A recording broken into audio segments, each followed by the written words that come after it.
draugi! Labs vakars visiem! Mēdz teikt, ka arī viens esot karotājs. Tomēr piekritīsiet tam, ka ir vieglāk dzīvot tad, kad tu neesi viens, kad tev ir uz ko paļauties, kad ir kāds, ar kuru var domāt vienā virzienā, darīt kādas lietas vienā virzienā, ka tev blakus ir draugi, vai kāds, kam var paprasīt gan padomu, viedokli. Un draudzība tiešām nozīmē ļoti daudz. Un zinot to, ka pasaulē viegli neiet, ka viegli neies, un skatoties judeo-kristietības vēsturi, jau no sendienām cilvēki nāca kopā, domāja, pārsprieda, analizēja Dieva dotos likumus, rāmjus, par visu ko. Gan par savām sadzīves tēmām, par komunikāciju savā starpā, par attiecībām ar visaugstāko. Tur ir sadzīves un ētikas principi un skaidrojumi un paskaidrojumi. Un tam visam laikam bija viens mērķis, kā ir pareizi un kā labāk.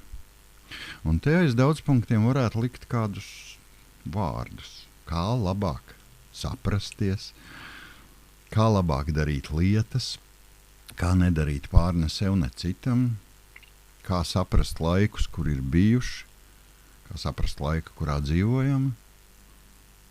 Un Dievs jau piedāvā savu labvēlību, savu draudzību. Laikam pienākot Dievs ienāca šajā pasaulē kā gaidītais Mesija, lai vēl vairāk, lai vēl skaidrāk kļūtu saprotams cilvēkiem, kā dzīvot. Un ir teikts, ka Kristus atnāca nevis atcelt, bet piepildīt veco derību, vecās derības bauslību, kur bija daudz vārdu, tev nebūs. Bet tā vietā, nākotnes formā, tev ir iespēja sadzirdēt, kas būs, ja būs. Ja tu izveidos labas izvēles, ja tu darīsi daudz labu lietu, ja tu atradīsi jēgu, skaidrību, pamatu dzīvei, tev būs. Un šodien ir sestdiena, atkal nedēļa ir pagājusi, atkal nedēļa tuvāk Dievam, tuvāk mūžībai. Un kopā ar jums atkal es, Imants Miezis, mācītājs Īrijā, kaut kādā veidā arī Lielbritānijā. Sveiciens visiem, kuri skatās Lielbritānijā. Un varbūt arī citur pasaulē, arī Latvijā. Un internets ir šobrīd, un paldies Dievam, ne tikai jūs, bet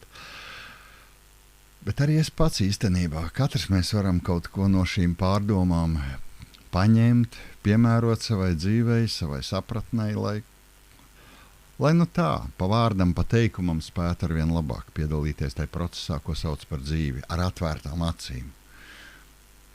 Lai varam ieraudzīt to, kas ir reālā dzīve.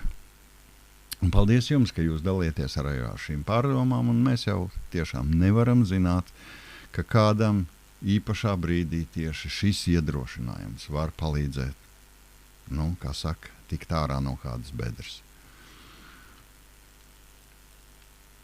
Un arī mēs paši, lai Dieva vārdā atrast to, kas un kādā veidā būtu jāpielieto šodien ar to Kristus doto virzienu, veidot tādas attiecības jau šodien, kurām ir mūžības vērtība.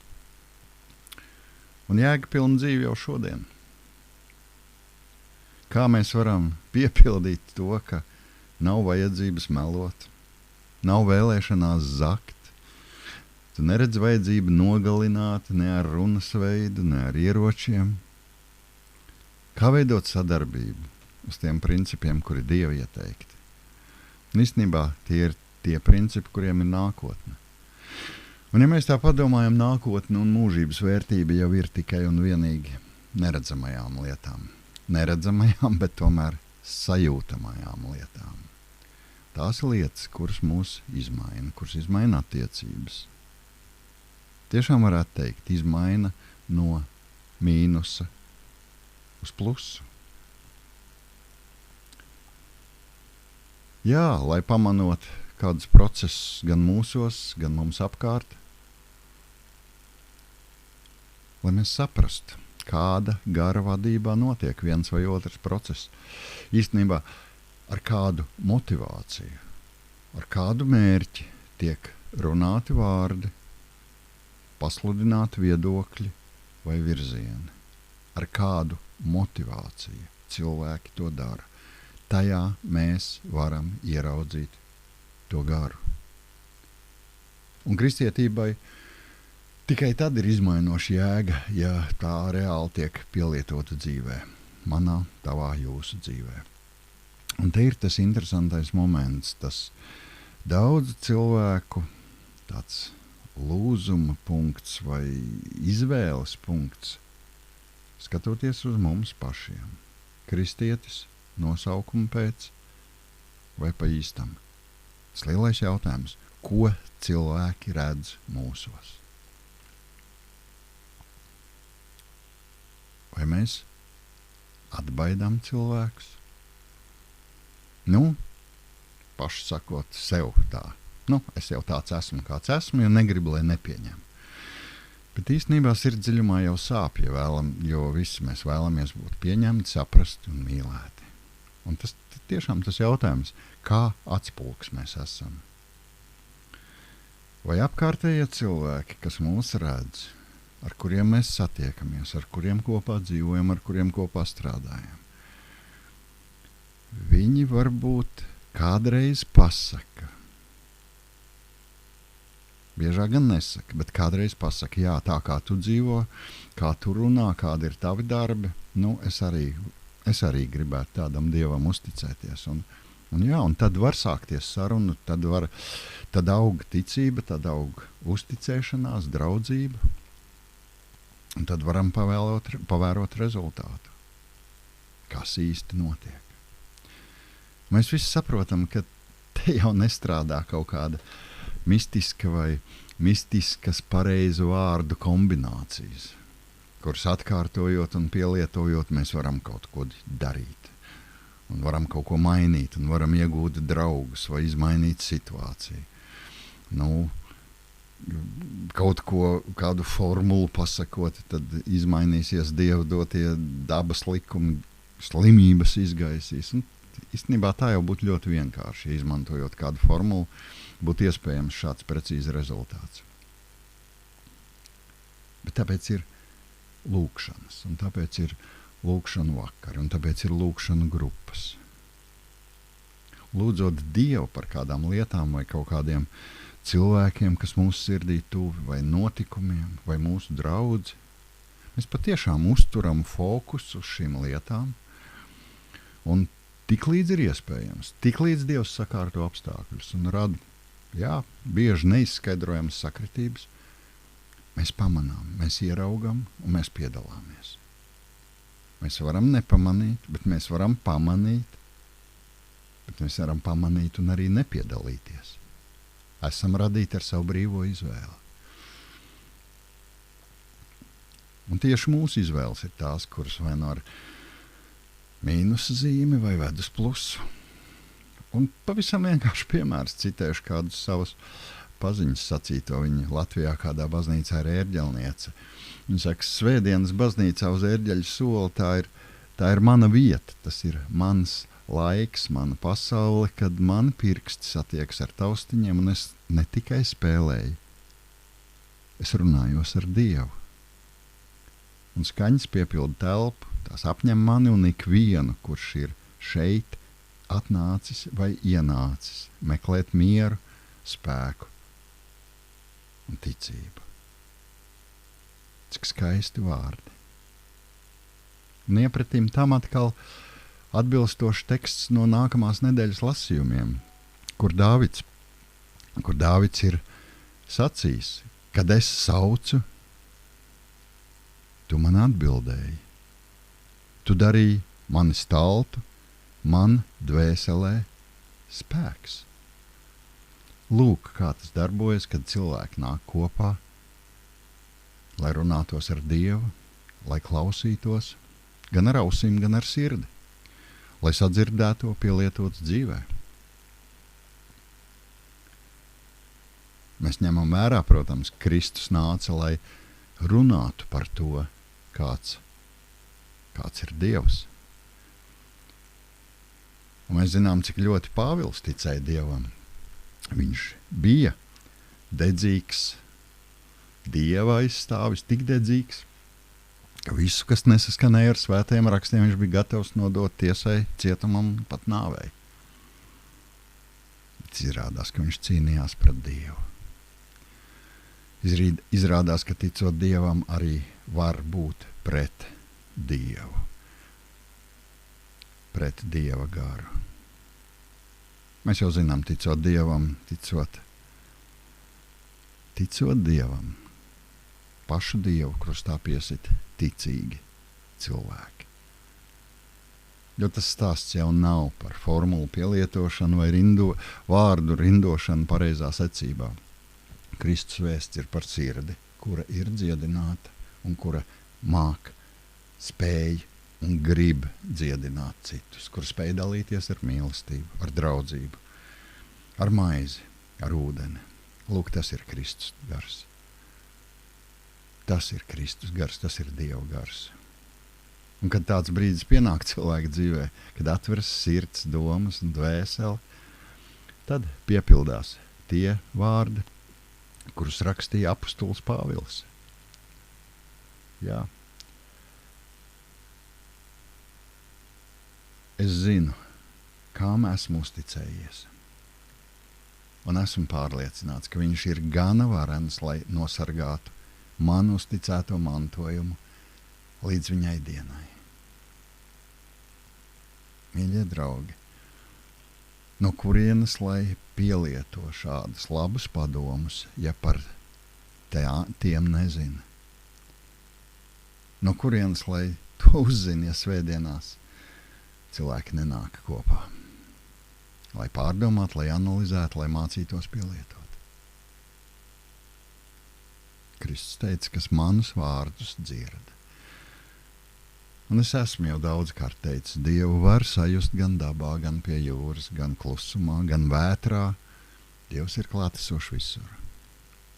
Bet dzirdēt, to var tikai esot kopā ar cilvēkiem. Kur paņemot Bībeli, lūdzot Dievu, lai tas uzrunā. Kur var klausīties vārdos, skaidrojumos. Cik vien iespējams esot sadraudzībā ar citiem kristiešiem. Un Dievs caur to, pat caur mūziku, uzrunā katru viņam saprotamā valodā un katru tajā dzīves situācijā, kur viņš ir. Un tiešām mans aicinājums atrod kādu, kuram tu vari patiesi uzticēties. Kurš ir draugs. Un paņemam no nākošās nedēļas vienu paredzēto rakstu vietu, kur Kristus saka sekojošo. Tā es arī jums saku, lūdziet, tad jums taps dots, meklējiet, tad jūs atradīsiet, klauvējiet, tad jums taps atvērts. Jo ik katrs, kas lūdz, dabū, kas meklē, atrod, un kas klauvē, tam atvērs. Lukas evaņģēlijs, 11. nodaļa un 10. pants. Mīļie draugi, lūksim, lai Dievs mums sevi atklāja tā, kā Kristus to atklāja. Lai mēs saprotam katrs, lai Kristus gars izmaina mūsu sirdis, mūsu domas, prātu, jūtas, attieksmes. Un es zinu, pēc pieredzes šajā gadījumā izmaināmies mēs paši, izmainās tuvākā pasaule ap mums. Un tas ir pamats arī tām lielajām izmaiņām pasaulē. Nāksim pie gudrības avota. Atvērsim viņam sirdis, izlūksimies mieru, kurš pārveido, un viņa rokās liksim visu sevi. Dievs mūs mīl. Dievs mīl tevi. Mēs lūksim. Lielais mūžīgais Dievs, paldies, ka tu mūs atkal uzrunā. Paldies, ka dzīvojam tādā laikmetā, kur mums ir pieejamas komunikācijas, kur varam būt kopā, kuras ļauj mums vairāk padomāt, ieklausīties, saprast. Paldies par viedtālruņiem, kuros ir gan Bībele, tavs vārds, gan tik daudz labu, derīgu dzīves padomu, kuros klausoties varam saprast nevien pašiem sevi, bet saprast, kāpēc vispār radīta pasaule, kā tā darbojas, kādas ir tevis radītās likumsakarības. Un mēs, kurš tu patiešām esi uzrunājis un aicinājis un aicini joprojām, tur mēs ieraugām tevi, tavu nodomu, tavu labvēlību pret mums katru. Pēc tam katru dienu, 24/7. Paldies, Tēvs, ka tu nepiemini nezināšanas laikus, bet tu mums dod laiku satvert, saprast un pielietot ikdienā to gudrību, kuras pamatā ir tas, kas esi tu pats. Mīlestība. Ka iepazīstot tevi, šo īpašo mīlestību, kopsolā ar tevi mēs sākam tev uzticēties arvien vairāk. Pielietojam to dzīvē, pielietojam attiecībās. Paldies, Tēvs. Paldies par Jēzu, caur kuru tu atklājies mums, kāds tu esi. Tēvs, un šajos īpašajos mirkļos nākam pie tevis. Dod mums savu gudrību. Dod savu gudrību, kā sakārtot savu laiku. Lai varam klausīties, lai varam pārdomāt. Jā, lai varam lasīt, lai varam pasvītrot. Un pats galvenais ar sirdi saprast, ko tu šodien mums katram saki. Kā šodien nodzīvot jēgpilni gan priekš sevis, bet lai būtu par svētību ikvienam, kurš ir mūsu tuvumā, un no mūsu dzīves tev vienam lai gods. Tēvs, paldies par visiem, kuri mums ir tuvi, mīļi. Par visiem mēs tev pateicamies, kurš tu mums esi devis. Paldies par visiem, kuri tevi mīl patiesi un no sirds. Aizlūdzam par tiem, kuri sāpēs slimībās, kuriem ir bail varbūt no nezināmas nākotnes, kuriem viss krāsojas melnās krāsās, bet Tēvs, tavā gaismā viss kļūst savādāks, miers ienāk katra sirdī. Aizlūdzam par tiem, kuri mums ir dārgi, kuri mums joprojām ir līdzās gan tuvumā, gan tālumā. Pateicamies un izlūdzamies īpašu svētību viņiem. Tēvs, lūdzam par draudzi. Lūdzam par draudzes kopām šeit Īrijā. Lūdzam par ikvienu kristieti, kurš darbojas tavas valstības paplašināšanā, uzturēšanā. Tāpat lūdzam par Lielbritāniju, par draudzēm, par kopām, par to, ka cilvēki tur arī vēlas atjaunot un nostabilizēt draudzes, lai nāktu kopā klausīties, mācīties, domāt, pielietot tavas valstības noteikumus dzīvē. Tevs svētī visus tur Latvijā, Lielbritānijā, Amerikā. Visur, kungs. Lūdzam tavu svētību, tavu gādību par visu Lielbritānijas un Īrijas apgabalu, par pārvaldi, par mācītājiem. Tevs, tavu gudrību liek ikvienam, kas darbojas baznīcas virsvaldē. Īpaši tavās rokās liekam arhibīskapu Kārli Žolu, viņa jaunā ceļa un jaunās kalpošanas sākumā. Lielais mūžīgais Dievs, zinot, ka tu esi tas, pie kura rokas turoties, var droši doties tālāk. Mēs katrs viens uzticam arī sevi, tev. Pateicoties par pagājušo nedēļu, par šodienu. Un arī šajā brīdī ļauj mums katram savas domas, savas rūpes, priekus, bēdas un nākamo laiku, cik tu mums dos visu, kas ir bijis, kas ir un kas būs. To visu nesam klusajā lūkšanā pie tavām kājām. Tēvs, mēs tevi lūdzam.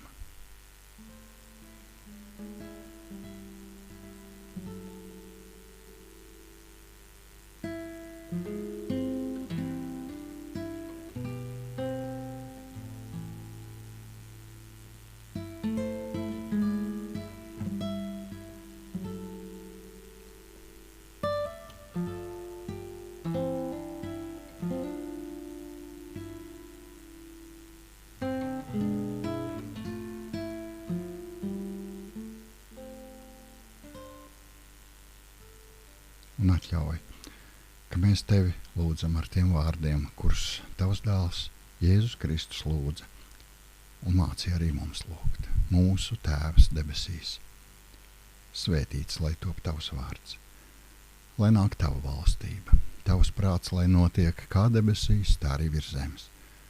Mūsu dienascho maizi dod mums šodien, un piedod mums mūsu parādus, kā arī mēs piedodam saviem parādniekiem. Un neieved mūsu kārdināšanā, bet atpestī mūs no ļauna. Jo tev pieder valstība, spēks un gods mūžīgi mūžos. Āmen.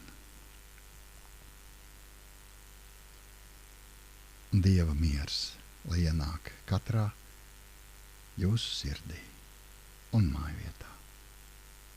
Esiet svētīti!